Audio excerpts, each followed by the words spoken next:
So when we arrived first on the scene, my partner and I knew the corridors. I knew where I could get cover.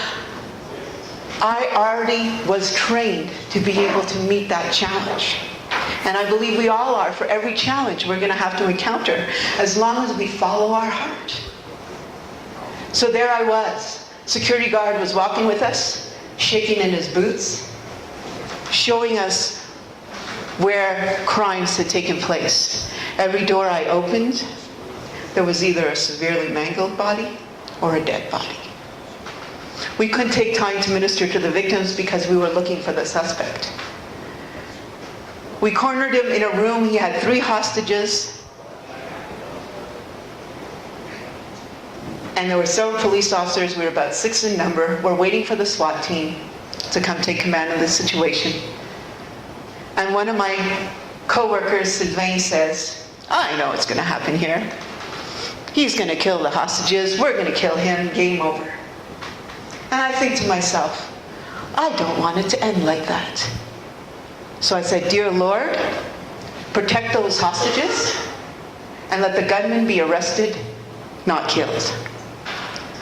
I say amen, and the hostages fall into my arms, and the other officers move in and arrest the suspect.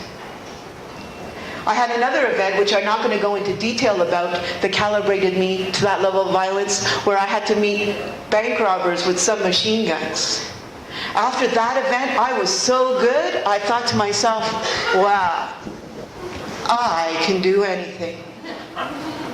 So I started training for the SWAT team, because the SWAT team is the elite of the police department. Who do the police call when they're in trouble? They call the SWAT team. I was the first woman police officer to work downtown.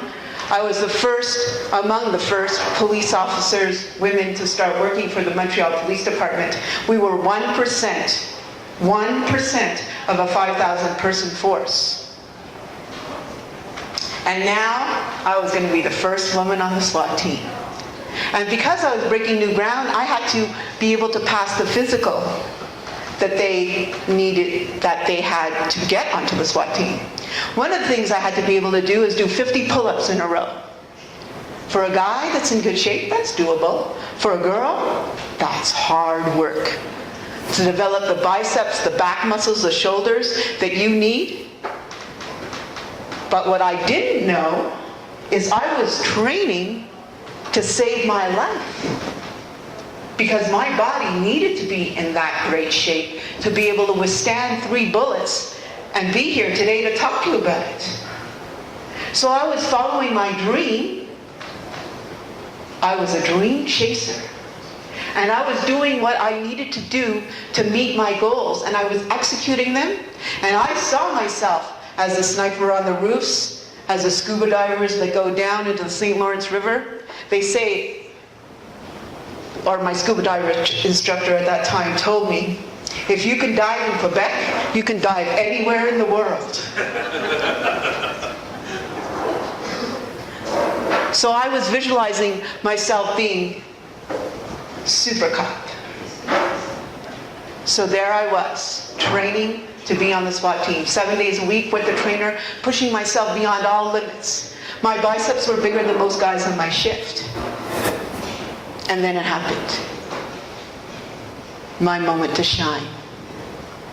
We never know when that moment's going to happen. And it happens more than once. It was May 22nd, 1993. We received a call for an assault. A taxi driver had been assaulted by 8 suspects. 7 were arrested. We were looking for suspect number 8. 5'8" with a beard is the only description we had. I went into Dominion Square. It's a city park downtown Montreal, flanked by St. Patrick's Cathedral and the Queen Elizabeth Hotel where the assault took place. I went into the park driving on a pedestrian path, cement pathway, and as I'm driving, for those of you from Montreal, I know there's someone here from Montreal, that's the corner of Dorchester and Metcalfe. I'm driving through the park. I see a guy on a bench. He doesn't fit the description, so I keep driving. I come around the corner, and this guy that had been sitting on the bench started to walk. And I said to my partner, let's go ask that guy if he saw anything. As a police officer downtown, we enlist the help of citizens all the time. My partner rolled down the window, and all he had time to say was, "Excuse me, sir." And the 9mm was in the police car in front of my partner's face on the passenger side, and the gunman said, "Donnez-moi vos armes," which means, "Give me your weapons." My very first thought, Archangel Michael, where are you? My second thought is hit the pedal to the metal. I am driving. I see my partner's head blown up and me hitting a tree. I rule out that option. Then I start fumbling with my walkie-talkie because I know there's an emergency button there, but it's new issue. I didn't take the time to know it before I left the station. So there I was in an emergency situation, not knowing my equipment. Then my partner stopped talking, and I looked over. He had taken out his gun, and he was about to hand it over to the suspect. Suspect wanted our guns so he could kill us with our guns. There would be no trace of him on the scene. So I gave Walter what I call the Lucy look, which commands obedience. No room for anything else. So he took the gun and he moved it to his left hand. And the suspect said, "Nie zmoposta, net minimite," which means, do not fool around. This is a 9mm. And it's interesting the games our mind plays with us. Because at that moment, I heard in my head,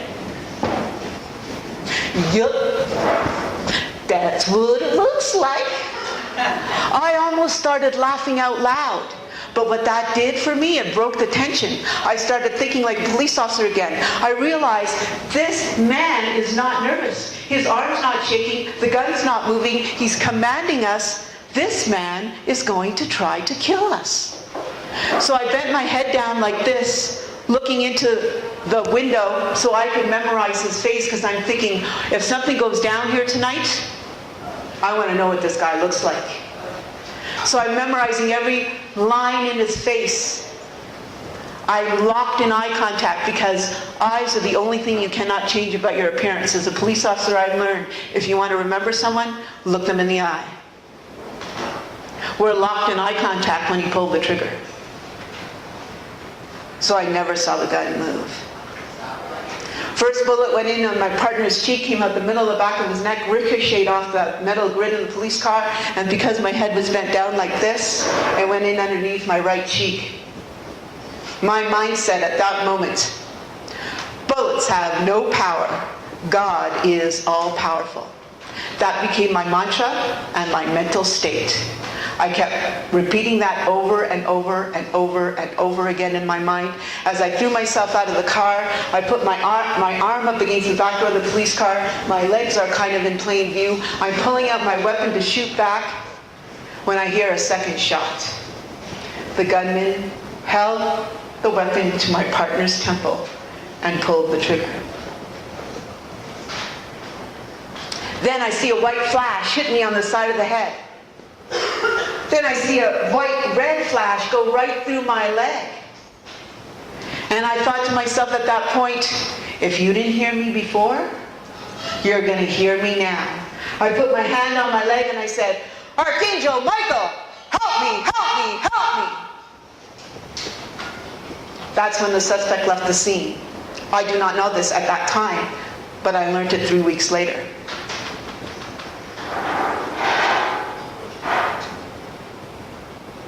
The real miracle part of this story is, 21 years later, here I am to tell you the story. And my partner is also alive and well today. The first bullet that went in underneath my right eye and came out the middle of the back of my neck zigzagged inside my head, avoiding everything vital. Bullets do not zigzag. The second bullet that hit me on the side of the head grazed the left side of my head. This man is less than a foot away from me and he wants me dead, and he missed. Third bullet that went through my leg went right through muscle, because I was training for the SWAT team. I had serious muscle mass, and it missed my main artery in my leg by 1 millimeter, the width of a pencil line. Had it hit, I would have bled to death in 30 seconds.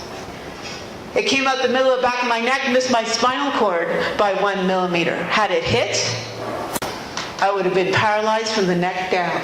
How long would I have survived like that?